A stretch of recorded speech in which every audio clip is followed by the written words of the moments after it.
Local bodies में compulsory voting का विधेयक आज गुजरात विधानसभा में पारित किया गया। इस विधेयक की क्या क्या खास बात है, क्यों इस विधेयक को लाने की जरूरत पड़ी, इस बारे में बात करने के लिए हमारे साथ खुद मौजूद है गुजरात के मुख्यमंत्री नरेंद्र मोदी। मोदी जी, स्वागत है ABN 7 में। जानना चाहेंगे सर, इस बिल को लाने की क्या जरूरत पड़ी, क्या ऐसे सिस्टम में लैकिंग है जिसको चलते बिल लाना पड़ा? हमारे देश में कई वर्षों से हर चुनाव के बाद एक लंबी बहस होती रहती है। क्या भारत के मतदाता का चुनावी प्रक्रिया में योगदान बढ़ना चाहिए या नहीं बढ़ना चाहिए, वोटिंग बढ़ना चाहिए या नहीं बढ़ना चाहिए। और जब वोट कम होते हैं तो भांति भांति प्रकार के आरोप प्रत्यारोप होते रहते हैं और एक प्रकार से सबकी चिंता होती है कि वोट लोग देने के लिए आए, बाहर आए, निकले। ये एक समस्या तो हम अनुभव कर रहे हैं। दूसरा विषय है कि कम नसीबी ये है कि देश की राजनीति ज़्यादातर पॉलिटिकल पार्टी सेंट्रिक बन गई है। वोटर भी ग्रुपों में बंट गए हैं और इसके कारण जो राजनीतिक या व्यक्ति उससे जुड़े हुए लोग हैं वो तो वोट करने जाते हैं, लेकिन जो देश और लोकतंत्र से जुड़े हुए लोग हैं वो उदासीन रहते हैं। इसलिए आवश्यकता है कि ये पार्टी सेंट्रिक डेमोक्रेसी जो हो गई है, पार्टी सेंट्रिक वोटिंग पैटर्न हो गया है, उसको वोटर सेंट्रिक बनाने की जरूरत है। मतदाता केंद्रीय देश का लोकतंत्र होना चाहिए। मतदाता सर्वोपरि होना चाहिए। आज जो न्यूट्रल वोटर है वो निष्क्रिय है। लोकतंत्र का भला तब होगा कि न्यूट्रल वोटर अपनी आवाज उठाए। ये बहुत देश के लिए आवश्यक है। तीसरी बात है, हमारे लोकतंत्र की एक मर्यादा है कि मान लीजिए 15 लोग चुनाव में खड़े हैं तो मतदाता की मजबूरी है उस 15 में से उसको किसी को पसंद करना पड़ता है। तो आज पसंदगी के लिए तो वोट देने का अधिकार है, लेकिन नापसंदगी के लिए वोट का अधिकार नहीं है। ये ऐसा बिल है कि जो ये मतदाता को अधिकार दे रहा है कि इन 15 में से भी मुझे कोई पसंद नहीं है, इसलिए मैं इन सभी दलों को, सभी उम्मीदवारों को नापसंद करता हूं और नापसंद करने वाला वोट डालता हूं। पहली बार हम नेगेटिव वोट डालने के लिए अवसर दे रहे हैं। मतदाता को अपना गुस्सा जताने की भी तो जगह होनी चाहिए, अपना आक्रोश व्यक्त करने की जगह होनी चाहिए, अपना अफसोस जताने की जगह होनी चाहिए। ये हमने व्यवस्था इस बिल से की है। और एक बात है, हम हमेशा कहते हैं कि चुनाव में खर्चा कम हो। ज्यादातर चुनाव में खर्चा किस बात का होता है? मतदाताओं को सक्रिय करने के लिए ही तो चुनाव का माहौल बनाने में खर्च होता है। इस व्यवस्था के कारण चुनावी खर्चा कम होने की गारंटी है। इसमें स्वाभाविक रूप से खर्च कम होगा। और जब खर्चा बढ़ता है तो ब्लैक मनी का प्रभाव बढ़ता है। ब्लैक मनी का प्रभाव बढ़ता है तो देश के अर्थतंत्र पर ब्लैक मनी की छाया बढ़ती है।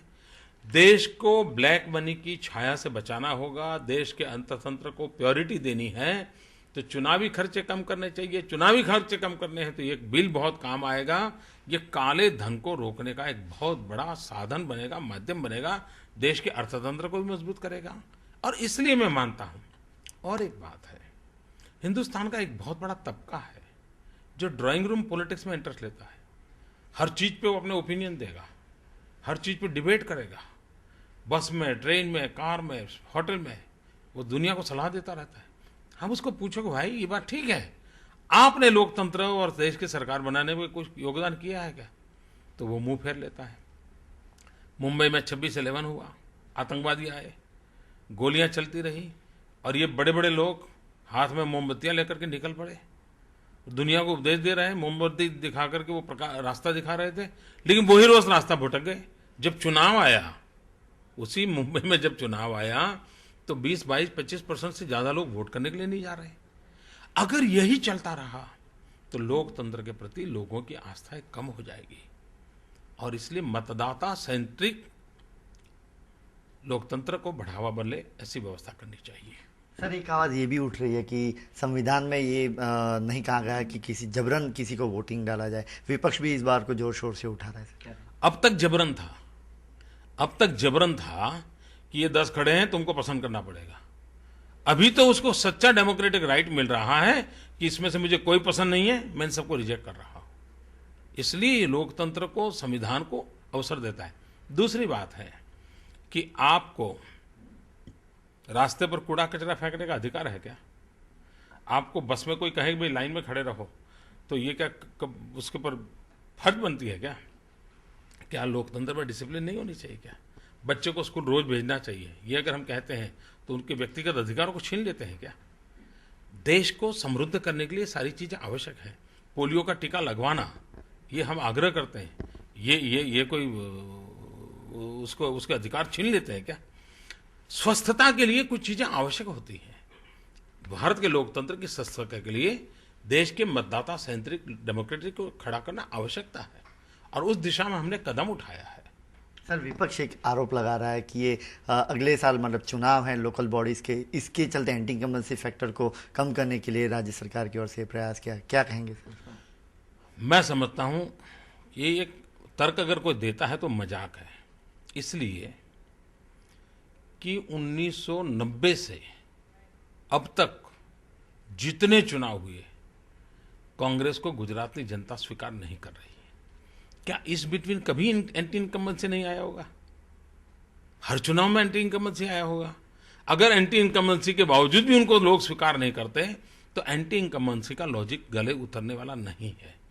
आवश्यकता ये है, क्या देश के लोकतंत्र को मजबूत बनाना है या नहीं बनाना है। और तीसरी बात है, अगर हम टुकड़ों में सोचते हैं, किसी एक विशेष वर्ग को फायदा दिलाने वाली बात करते हैं, तब तो कोई कहता है कि भाई इस चुनाव से लाइव रहा। यहां तो विन विन सिचुएशन है। वे टुकड़ों में सोचते हैं, हम समग्रता में सोचते हैं, हम सबको जोड़ने वाली बात करते हैं। वे मैदान में जाएं, वो लोगों को समझाएं, उसका फायदा उठाएं। भाजपा वाले जाएं, वो फायदा उठाएं, और भी दल आए, वो भी मेहनत करे, फायदा उठाए।